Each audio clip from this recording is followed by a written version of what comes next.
Извинете што толку доцна се јавам, но вонредните околности го налагаат тоа, затоа што кај нас тој наратив се избегнува, а јас сум со веќе година-две уназад зборам дека ќе ескалира гадно работата. Туку што Иран жестоко го нападна Израел со ракетен напад, оние снимките што може да се видат на странски сајтови се навистина дошт од ракети паѓа врз Израел, и ова можеше и да се очекува. Сега веќе она што викаат старите Господа ни е на помош, ова е веќе тотален рат, регионален рат, кој што веќе има огромни шанси да се прелие и на други краишта во светот, ако се земе ситуацијата каква е на руско-украинското боиште. Избегнуваше нашата јавност да го користи овој наратив. Обично кога не викаат по емисии или кога има дебатни емисии се збори за некои лично наши домашни локално затворени проблеми, иако знаеме дека ние сме дел од еден поширок контекст, особено кога станавме земја членка на НАТО, и особено кога пред неколку дена, јас тоа не го искоментирав, но еве го моментот, Путин ја промовираше новата нуклеарна доктрина на Русија. Тоа беше пред 4 или 5 дена, не ме држете за збор.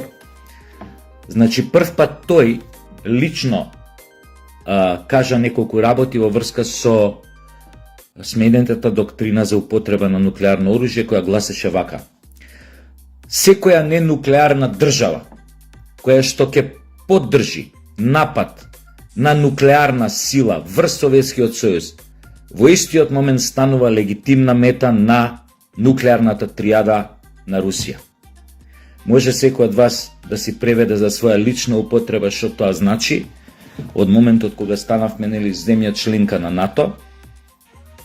И навистина после ова што се случи пред неколку минути кога започна овој жесток напад на Иран врз Израел, може би сите ние како граѓани на Македонија треба да подразмислиме брзо и да видиме што ќе правиме во случај ако дојде до она што веќе во светот доаѓа до рамките на реално случување, а тоа е еден вид на уште една голема трета поред светска војна и не дај Боже некој нуклеарен Армагедон, и како ние и дали ние имаме некои планови за заштита која би дошло до тоа најнесакано сценарио. Дали некој кај нас водел грижа години наназад или барем од како почна да ескалира безбедносната ситуација во светски рамки, дали некој водел грижа каде, како ќе се заштитат граѓаните во случај да дојде до таков напад, особено сега кога веќе тоа станува многу сценарио кој што лесно може да се оствари. Со ова што се случи сега, кога го принуди еден Иран, кој што година дена се држеше релативно резервирано, своите воени одговори на Израел најчесто ги даваше преку своите прокси сојузници, дали тоа беа Хезболах, дали тоа беа јеменските хути, дали тоа беше Хамас во појасот Газа, но ова очигледно што сега го направи е уште еден доказ дека им успеа на некој начин тактиката на Израел и Америка да го вовлечат Иран во војна. Сега можете да бидете сигурни со 99,9% веројатност дека Америка ќе се вклучи во овој судир, а тоа веќе знаете што значи ако Америка се вклучи во тој судир, ако се зема предвид дека Русија има своји бази во Сирија, и тоа големи воени бази, кај што има инсталирано и ракетни системи, што да ви кажам, освен тоа дека ова е еден посакуван, најверојатно, проект на некого што свесно светов го турка веќе втора-трета година во голема светска војна или нуклеарна катастрофа. Не сум теоретичар на заговор, сега да нагаѓам кој, зошто, како го правил тоа, иако нормално имам некои одговори, но секое инсинуирање, секое предпоставување на таа тема може да доведе до тоа да многу од вас да ме стават токму во тие рамки на теоретичари на заговори, ако да ви кажам, неам некој негативен став кон таквите луѓе, доколку некои работи зборат аргументирано.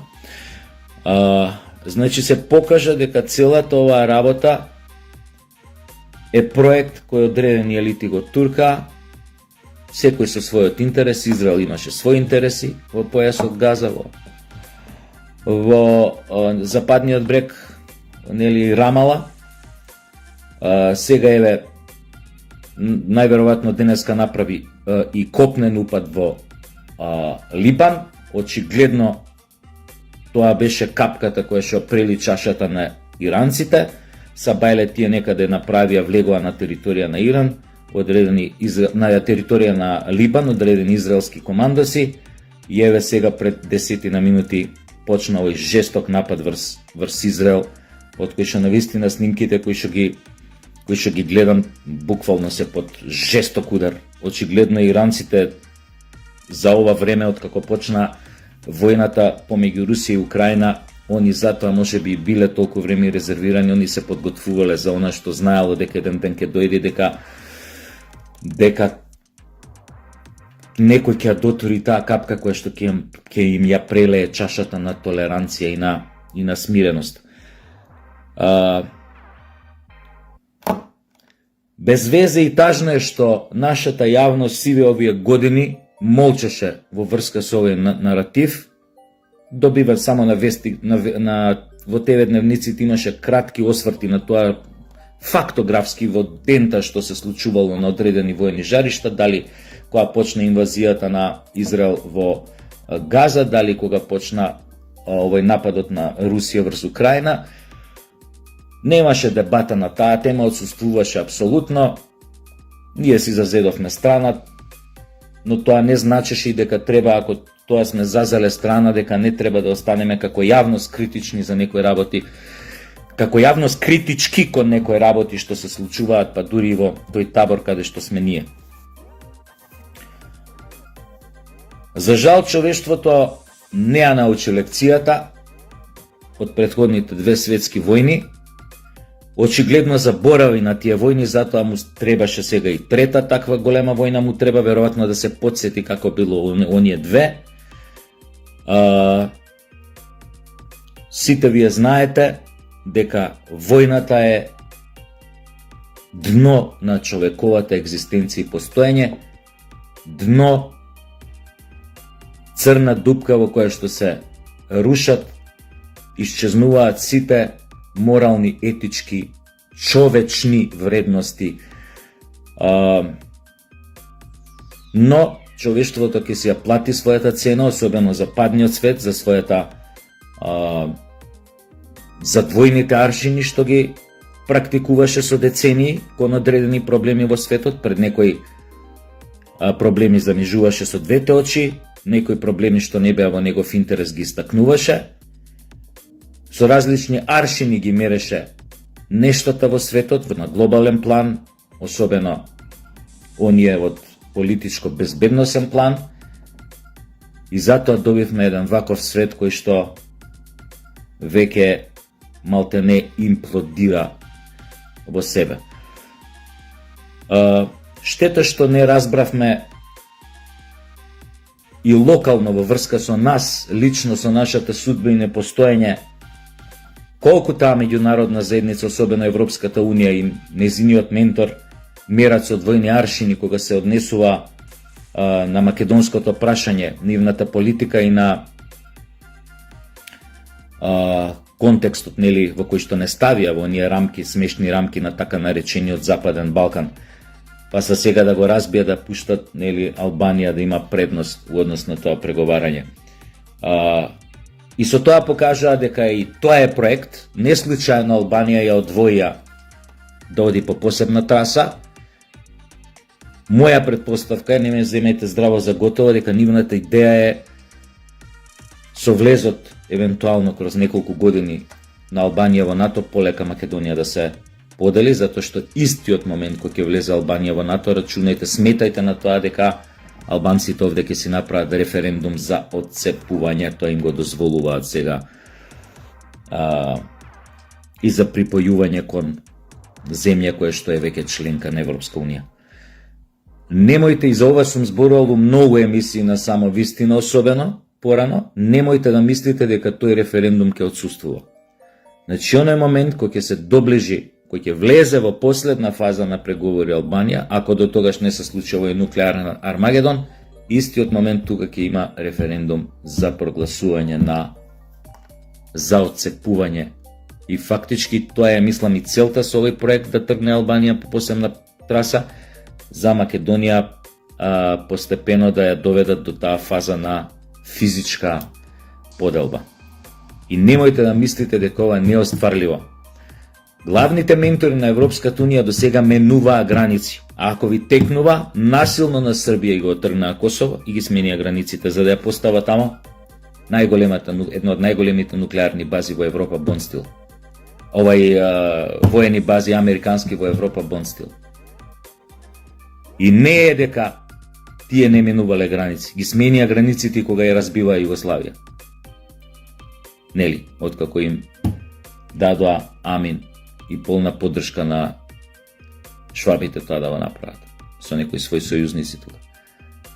Што значи, немојте да спиете на увото на нивната приказна дека границите на Балканот нема да се променат. Напротив, секогаш кој им беше од интерес, тие ги менуваа границите. И ова не е случајно. Ја мислам дека е сето ова дел од тој проект. Значи, доста јадам гураби. Сакав ова да ви го кажам уште пред 2-3 дена дека може би следува, но си преќутев. Но еве го дојде и тој момент сега. Тоа е тоа. Јас веќе не верувам дека човештвото, цивилизацијата, тука најмалку ги сметам Обединетите нации како фактор дека можат нешто да направат, милион пати покажаа дека се тотално немоćни да неутрализираат, смират било каков конфликт, дури од мал овај размер, а да не зборам за конфликти од големи размери. Така што ова веќе е тргнато кон она најлошото. Имајте убава ноќ.